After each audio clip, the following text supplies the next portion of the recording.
I probably won't be able to make a recording tomorrow because I have a shoot and it's going to last a very long time. So, because of that, I figured I'd hop on the podcast today to make a quick recording just so that there isn't any unfilled slot for tomorrow. So, what pearl would I like to drop for you guys today? It's an oldie because it's something that I talk about time and time again from the podcast, but it's also part of larger conversations that I keep receiving from people in real life as we go about our wedding businesses as wedding industry professionals. And so the last conversation that I had was a couple of days ago with someone in my video crew. Well, not really in my video crew per se, because he's someone that I've done some work with before in the past. We first met at a British Council program, one of those programs where they have creative entrepreneurs, and then they have people from all over the world coming to talk to them about creativity, branding, business, what else? Business financing, and all those sorts of things. I think it's called the Accelerator Boot Camp or something like that. So it's something that goes on every year. So if you're interested in those sorts of things, if you have businesses that might qualify, then look for British Council handles. I think it's NG British. NG British something. I can't remember. But basically, just check British Council handles on Instagram and follow, and you'll be kept in the loop when these sorts of activities are being promoted and they're open for entries. So that's where I met this dude. Let's call him M for now. So that's where I met M and his crew because we were part of that Shago and I were part of the official coverage for the event. That's from the British Council, while M and his own boys were there as contractors brought in by some of the facilitators. So if you guys run businesses, apart from your wedding business, where you get to do public speaking and things like that, it's a good thing to consider bringing in your own media team on the side so you can get your own collateral from the event so you can get to share and to post and things of that nature. Because there's no guarantee that if you're invited to speak at one of these things, not just the British Council event, but for some other corporate event or some other NGO event, it's not a guarantee that they're going to give you video footage that they get from that so you can use to promote yourself. So that's how M got into the picture. He seemed like a real resourceful guy, and we got talking. Then we discussed some ideas about wedding diary ideas that my brother and I had tried back when we were based in Lagos and starting out in the wedding industry. So I discussed some of those ideas with him, and we figured it's stuff that we would try, but then things just kind of got put on the back burner. But I still kept in touch. So eventually, I did get to work with M on another wedding. I didn't bring him into the loop. He got in independent through the wedding planner and was like, "Hey, this guy, how you doing?" And then the conversations flowed from there, and we've had pretty much a good working relationship since then. Now, M reaches out a couple of days after the gig. After he's supposed to have been done with his deliveries, and he's like, "Hey, bro, I want to ask you a question." And I'm like, "Shoot, you can call me in about 2 hours." We didn't get to speak, but eventually we got on the phone the next day. And then he just wanted to know what my take was on dealing with difficult clients. And so he filled me in on a couple of difficulties that he was having with one particular client, and we hashed that out. And then there was a tie-in to another client before, and then another one. And I just pretty much gave him what my overall principles are about how I deal with these sorts of things. Because I've been in the game longer than he has, he figured maybe I might have the lowdown on how to deal with these sorts of things. So I gave him the watered down version, sort of, because it's hard to hit people over the head with what I think is the concrete truth when it comes to these sorts of things. So, bottom line, how do you deal with difficult clients? The answer is, and I strongly believe, that there is no such thing as a difficult client.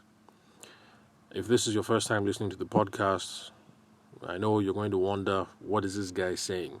Has he been shooting weddings in Niger like I have? How can he say that there are no difficult clients? Are you trying to say that there are no bridezillas? Are you trying to say that there are no unreasonable grooms? And are you trying to say that there are not members of the bride's or the groom's family who will try to milk you for every single thing that they can, even though they made a really unconscionable bargain up front and you have very little margin in the whole thing in the first place? So these things happen, don't get me wrong.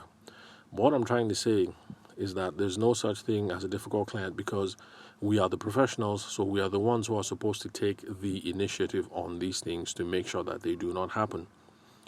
Now, the reason why I say that there's no such thing as a difficult client is because you only have difficulties when expectations have not been properly set and expectations have not been properly met. So even if deep down, you can put your hand on your chest and everybody knows that this girl is an absolute bridezilla, the thing is, if you did your job and set expectations the right way, or if you set them up the right way and you did meet those expectations, then the chances are that there's very little room for a fallout, or very little justifiable reason for a fallout. And when that happens, everybody, it'll be obvious to everyone that, she's just picking a tiff with every single person. And so don't take it to heart, don't take it personal. So the problem only arises when we're not able to set clear expectations. So let's take this example of where it looks like the bride's family is trying to milk you for all you've got, and they try to squeeze the last kobo out of the negotiation. Now, we can't really blame them, because they have to cover their own self-interest. Most people are self-interested, so that's just normal. Chances are you might be more charitable, but chances are, you would take a bargain if it stares you in the face. If you can, you would take a bargain. So the onus is on us to make sure that we're able to set the right expectations and right parameters when we're negotiating and things of that nature. We should be ready to walk away if it looks like things are getting unconscionable. But the bottom line is, we are the ones who have to be professional in that situation to qualify properly, to be sure that we're speaking to the right people, there's a need that we can meet, and that there's enough margin for us at the end of the day.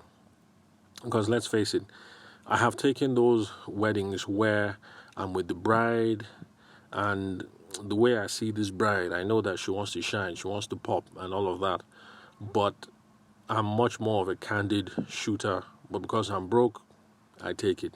I've done that twice so far, and it doesn't end well. So it's up to you to qualify, to be sure, am I speaking to the right person? So, sometimes the right person is about whether there's going to be a blend between what it is that you do and what it is that they want. So you have to ask yourself these sorts of questions and make the hard decisions. So if you set the expectations right, that you take this money and you're upfront with the bride, like, hey, we're good for so and so, but there's something I need to discuss with you. Have a look at my Instagram handle. I think you and I need to have a talk to be sure that we're exactly on the same page.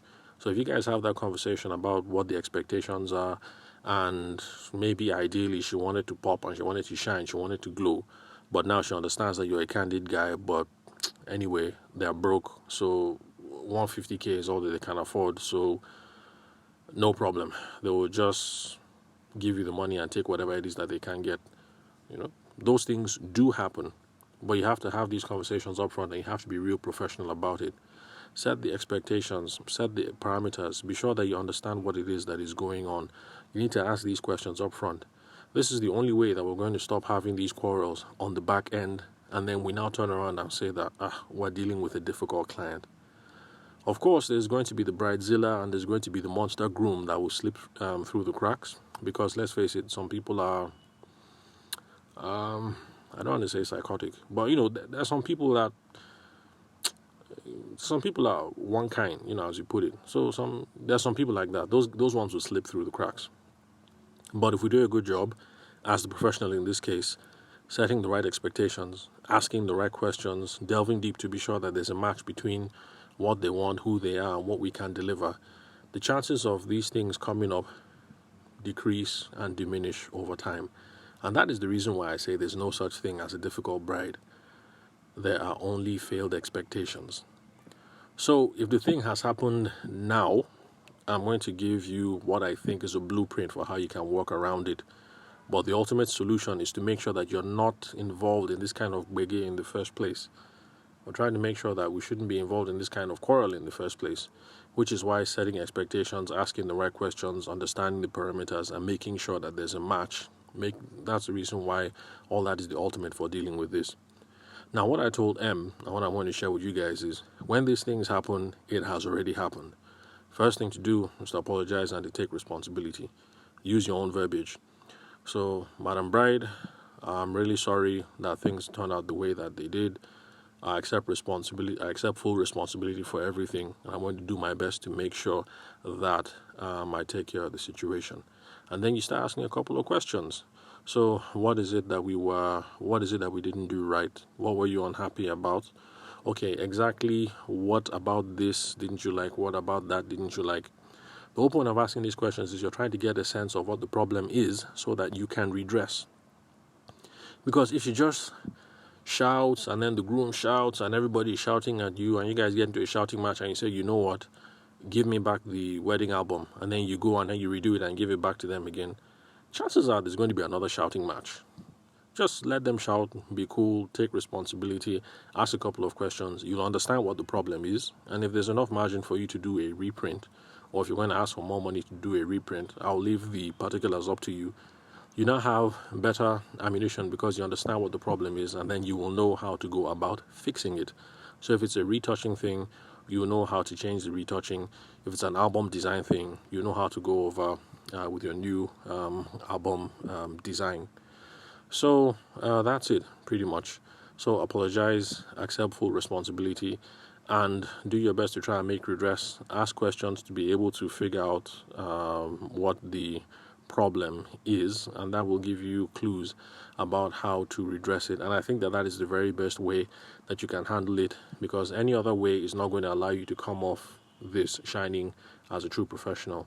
So even if they have some reservations or whatever, they should be able to come away from this experience saying, you know what, that guy didn't do me 100%, but I think he's a stand-up photographer, or I think she's a stand-up wedding planner.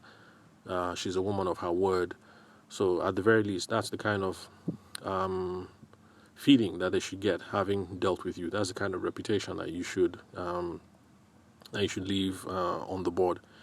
Now, sometimes it helps to ask the question, how would you like us to go about fixing this? Now, the reason why I'm saying that sometimes it helps to ask that is because there are times when I've been in a tiff with a client and we're trying to sort this thing out, and then I offer to redress it in one particular way, only to find out after we're done that the bride would have been happy with it being resolved in another way that would have saved me some more money. That would have saved me some money in the process.